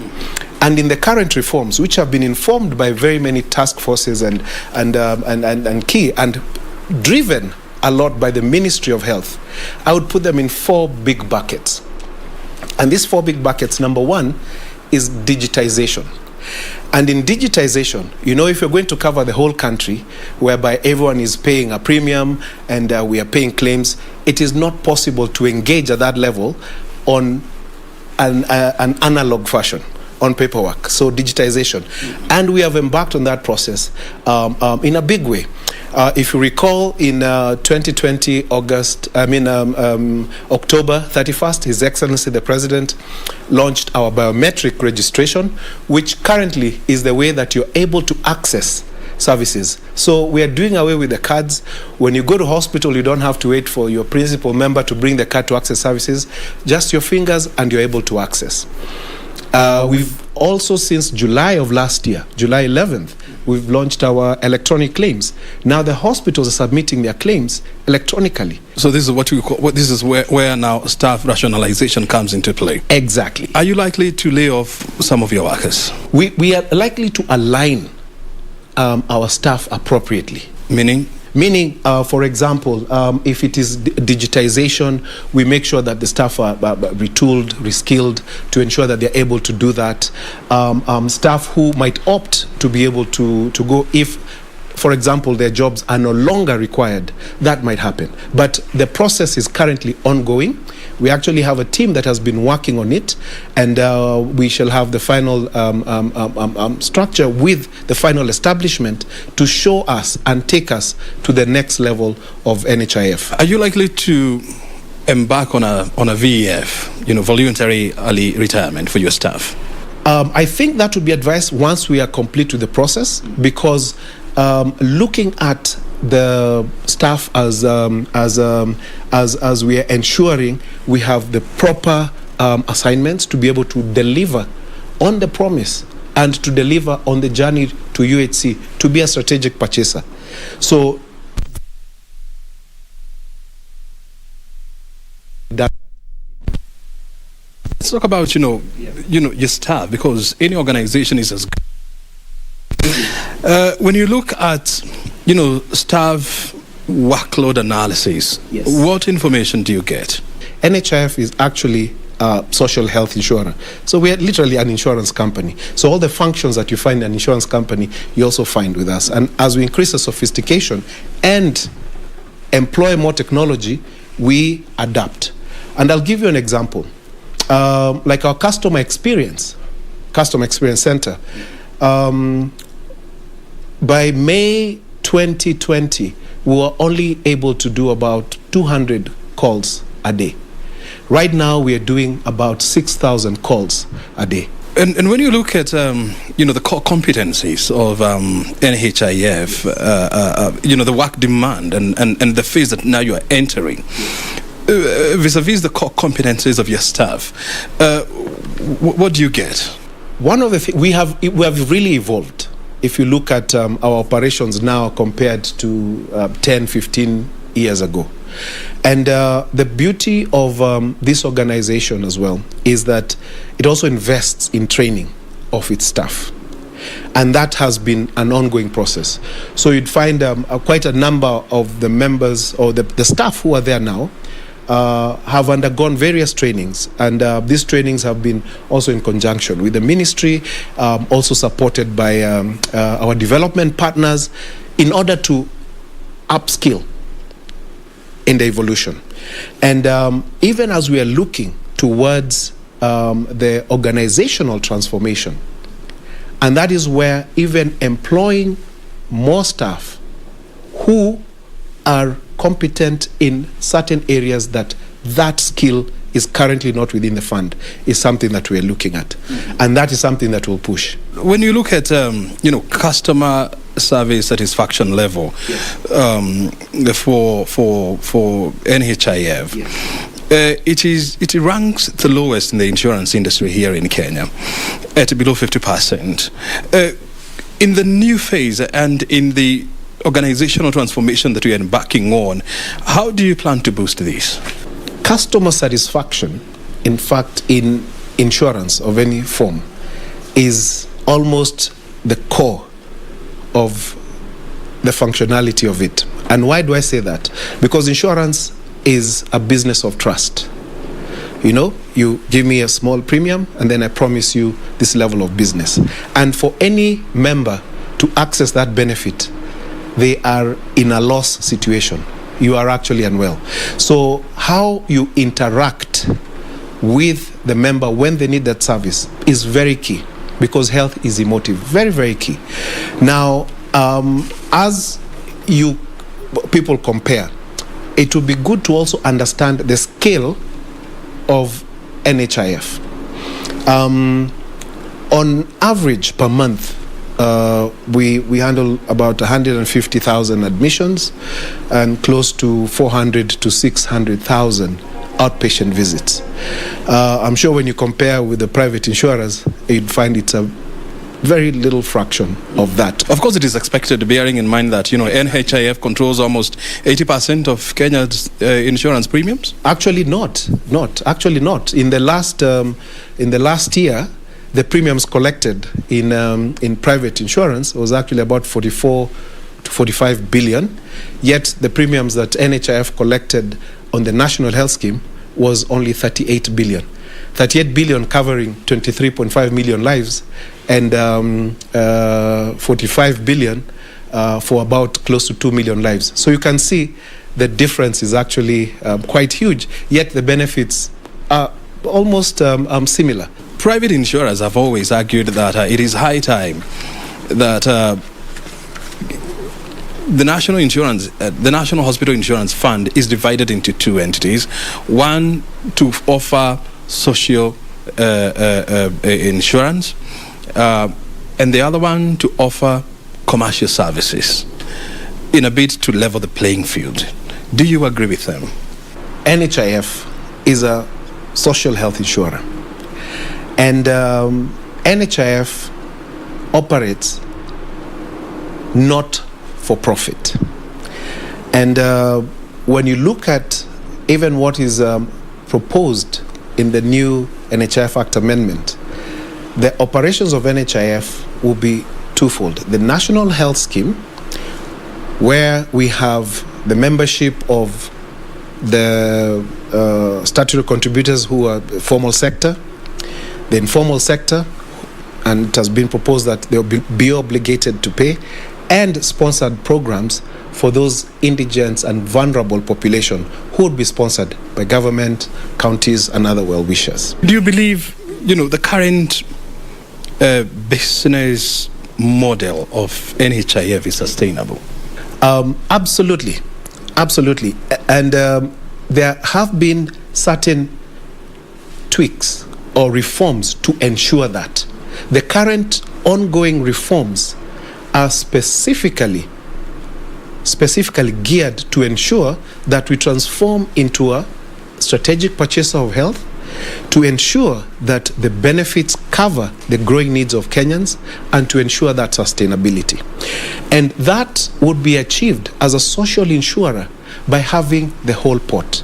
The biggest challenge that we've been having that has been threatening the sustainability was, for example, the voluntary part of contributions.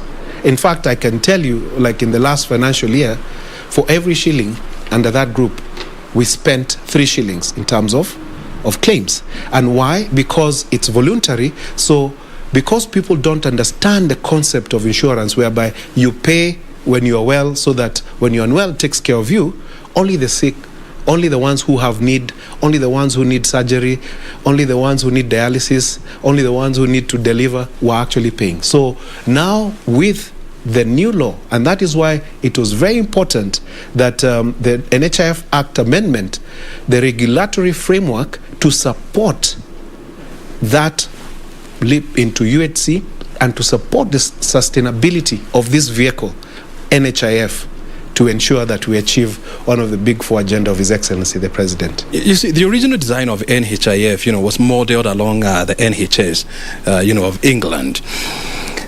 But when you look at, the amendments that were passed by Parliament the other day, you see a lot of similarities between the Obamacare, social health program, and NHIF.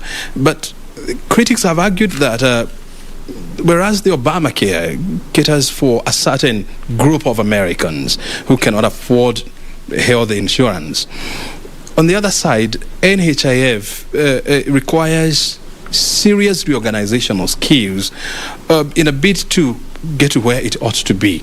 Do you agree with this? NHIF is already on that path and has been on that path.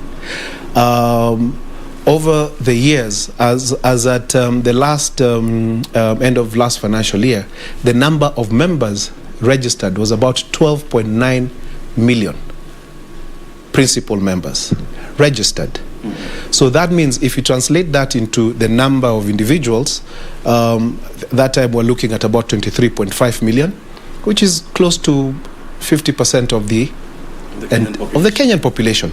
So those are already people who have been in the system and enjoying services. So in terms of capacity, it is there. But also we recognize that when we scale up, that the capacity needs to increase, it needs to change. We need to also adapt to the growing needs and technology. And that's where the reforms come in as we are adapting. The other thing is, in terms of getting to universal health coverage, there are different models. And the model that we have adopted now is what we call output financing model, or an insurance model, whereby we transfer the risk from the payer to the insurer. Let's look at the bill that was passed by Parliament the other day that is awaiting presidential assent. There was a lot of complaints from especially employers who argued that if the bill was passed, it was likely to make, number one, the cost of doing business here in Kenya high, and number two, it was also likely to lead to a spike in operational cost of companies. And so no wonder that clause was struck off by Parliament. What would be the implication of that clause in the new NHIF? There's a wise person who said once, health is wealth. And a healthy nation is a wealthy nation.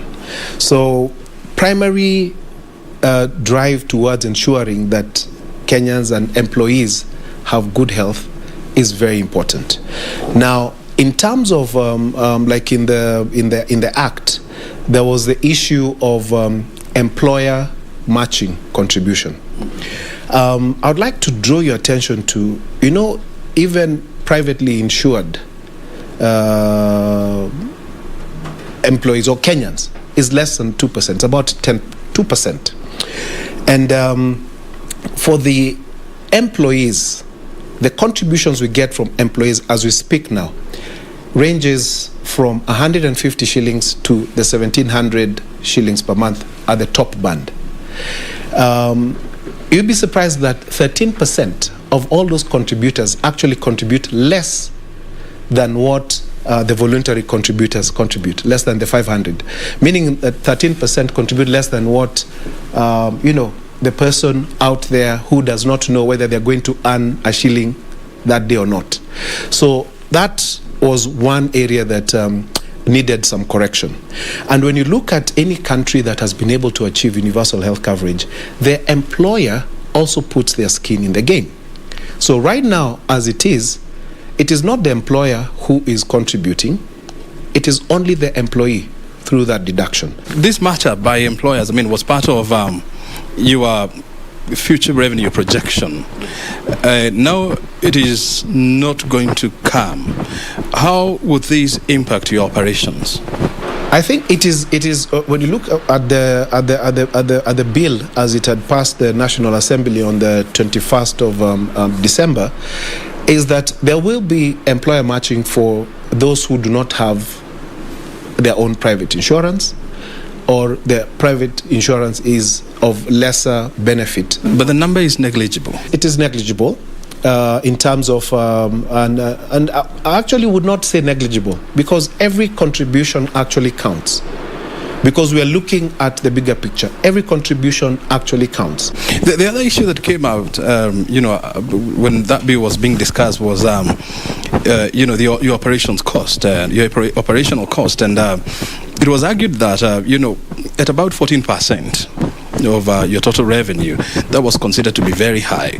And the reason why this was is 14% is because there are a lot of wastages, and the duplication of roles, within the organization.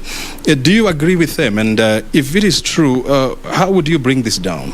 One of the key areas of reforms is to continuously contain the administrative costs. In fact, it would be good for you to know that, like in 2017, for example, the administrative cost was at, I think, about 22%.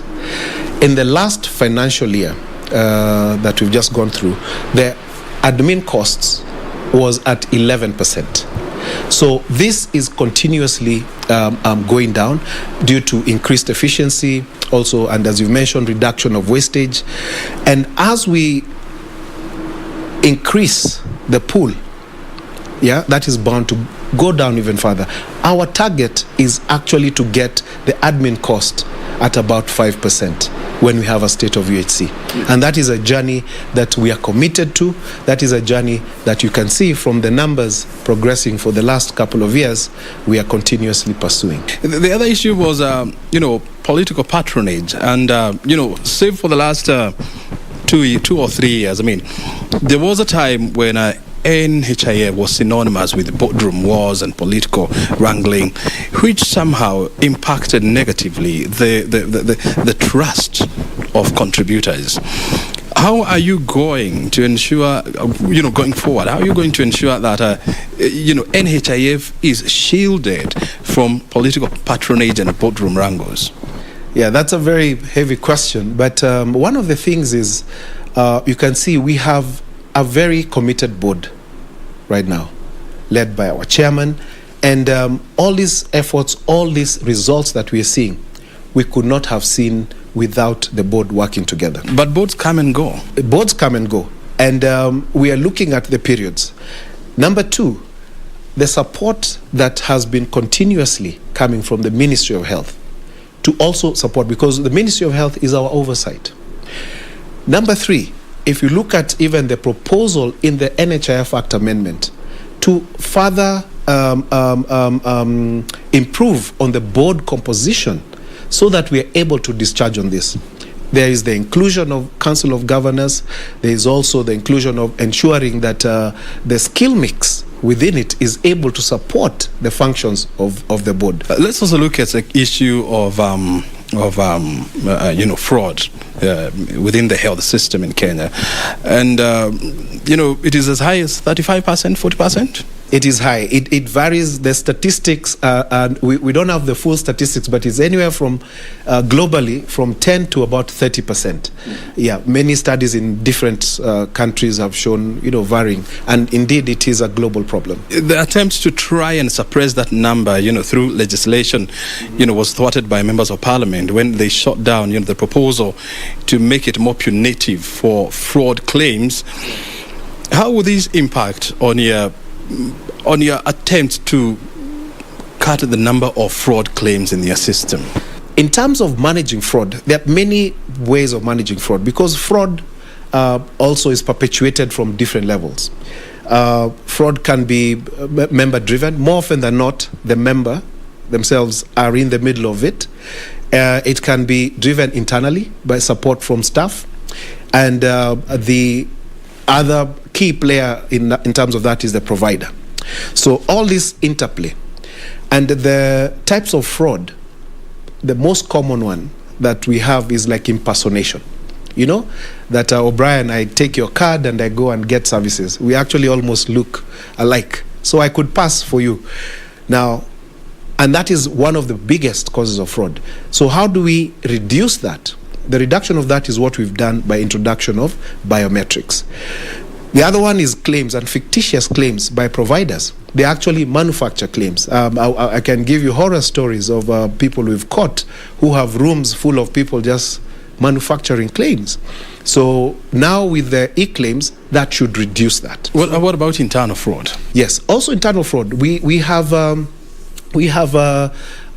policy, and anyone who is caught, and we do have cases currently in court because of fraud. So the minute we catch fraud, what we say is justice delayed, justice denied as well, but is quick to action to ensure that there's prosecution, and that will help to reduce as we move along.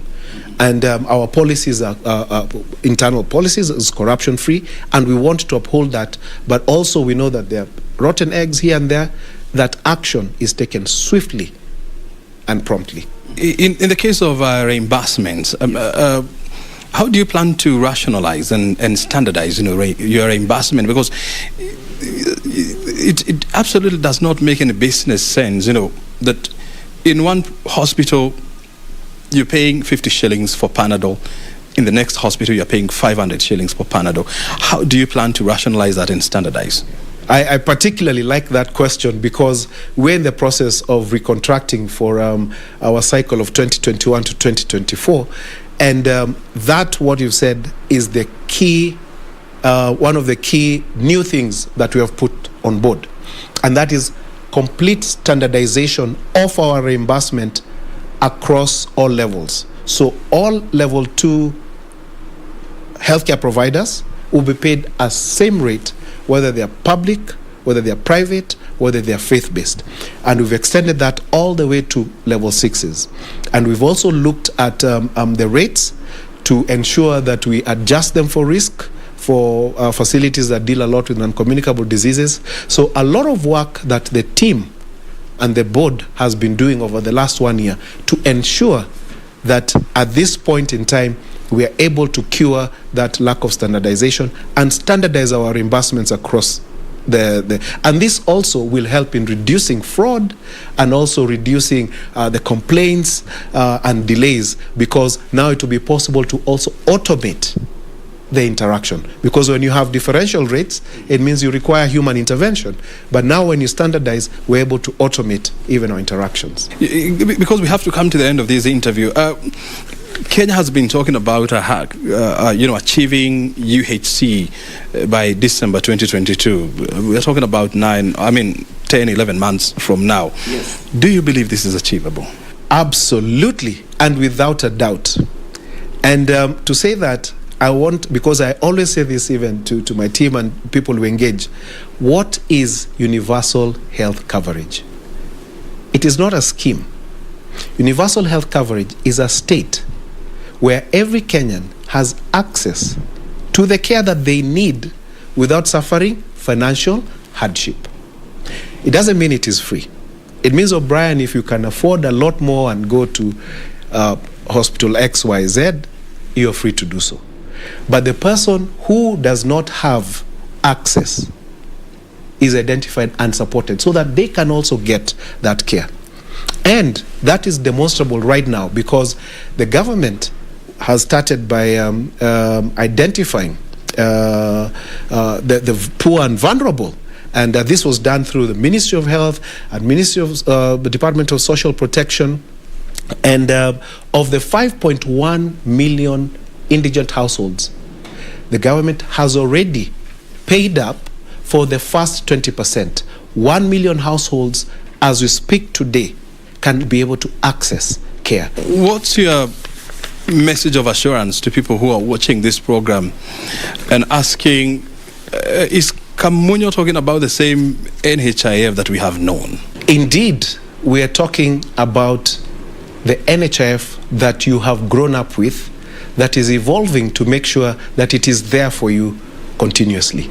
And this is in keeping with the government's agenda, Big Four agenda, to ensure that every Kenyan has access.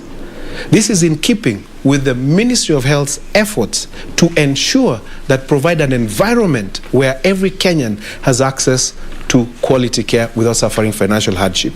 So it will need you and I to work together to ensure that we keep our contributions up to date so that NHIF can always stand by you throughout to ensure the health of our people and to ensure that we actually get into the state of universal health coverage before the end of this year as the government and His Excellency the President Big Four agenda. Asante sana Peter Kamunyo for joining us on Inside Government. Thank you very much, O'Brien.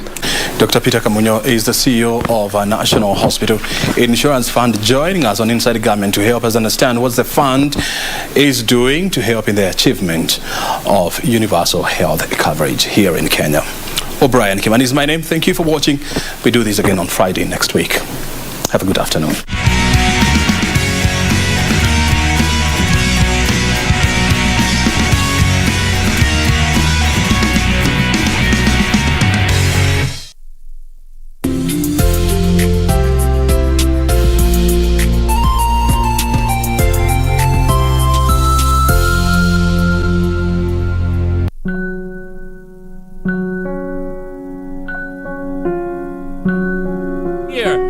I'm CEO material, right? You want me to answer phones? Are you serious? Very serious, Mr. Ding. This is the job our system selected. What do you do? Answer phones. What? What's that look for? Whatever it is, just say it. Go on. I've had enough of you walking back and forth. And admit to the things we've lost. Time to say goodbye. Flying man, say goodbye to the past. 有一段故事建筑一座城堡，会放进去后就不再打扰。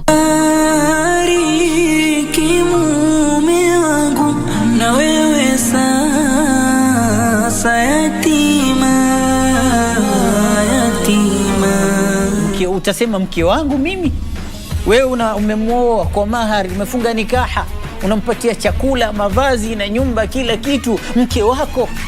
Alafu mtu from nowhere au ni rafiki akwambia tumchangie, unaweza ukaleta mpaka uadui kwa sababu hicho kilima. Hakika swala zangu na vichinjo vyangu na vile vile maisha yangu na kifo changu vyote ni vya Allah subhanahu wa ta'ala, na mie ni mmoja wa Waislamu. I'm still gonna try. I'm up in the clouds with no wings. I'm a fly, oh fly away, fly away, fly away.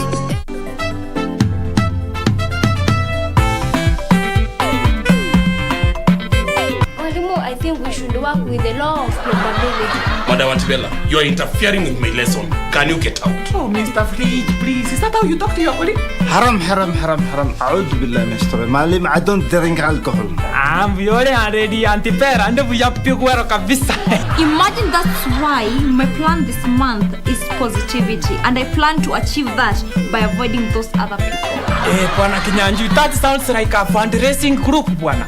You come look for me after 10 years when you are desperately looking for a road. And you will see. Go tell them, wangoje till I finish with this lesson. Hii si soko, ni shule. Classmates, every Saturday on KBC.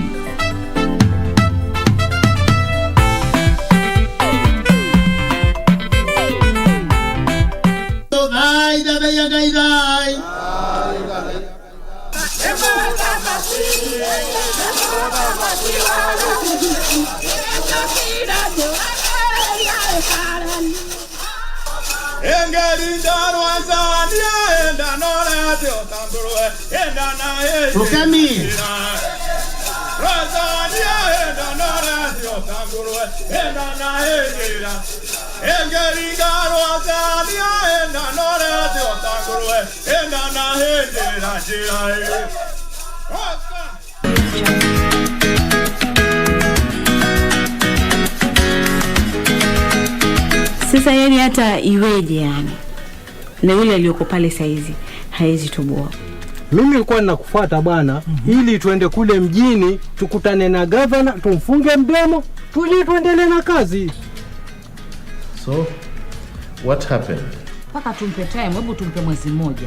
Tuangalie wafanya kazi kweli ama Mwezi mmoja tena. Mwezi mmoja. We shall deal with them ruthlessly.